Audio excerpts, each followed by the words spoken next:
Good evening. Thank you for tuning in to Technology News Network tonight. My name is Cameron W., and coming up, all about virtual communication, the story. Virtual communication is defined as the interaction of two or more people in virtual reality, such as the internet. There are many ways people can communicate virtually. Some examples are Facebooking, emailing, text messaging, and video conferencing, such as Skype and FaceTime. There are some advantages and disadvantages to communicating virtually. Here are some advantages. One can contact another through communicating virtually despite the availability of the recipient. People can communicate with each other in different locations. Communicating with loved ones has never been easier. Those that are thousands of miles away can be reached very easily. Etiquette is different and more relaxed. Here are some disadvantages to communicating virtually. Emotions are often hard to express via virtual communication. Feelings and emotions are being replaced by icons and emoticons. Messages that are communicated virtually can often be misinterpreted. Messages can seem harsh when they weren't intended to be. We asked some of our listeners 2 questions about virtual communication. Do you find virtual communication effective? Would you rather communicate virtually or face-to-face? One of our listeners, Phoebe M., says, I do find virtual communication effective because it provides a way for 2 or more people to communicate from different parts of the world, but I would rather communicate face-to-face because that makes the conversation clearer and one can tell what the other person is thinking because of their facial expression.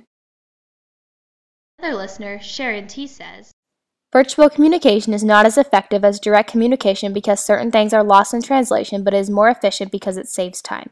I would rather virtually communicate because it is easier and does not require me to leave my location.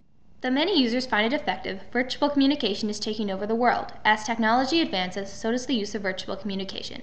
Tons of people rely on it every day. Many are worried, because of modern technology, that virtual communication will begin to replace face-to-face communications. Now we will be hearing from a guest speaker with additional commentary on virtual communication. Thanks, Cameron. This is Nishargo here with our guest speaker, Chanel, here to talk about virtual communication. So, Chanel, what are your thoughts on virtual communication, and how effective do you think it is? Well, I personally think that it is extremely effective. Virtual communication has revolutionized our lives today. Every single day, teenagers log on and use technology in order to connect with people around them. And without it, our lives would definitely be extremely different. So what is the most common form of virtual communication that you use?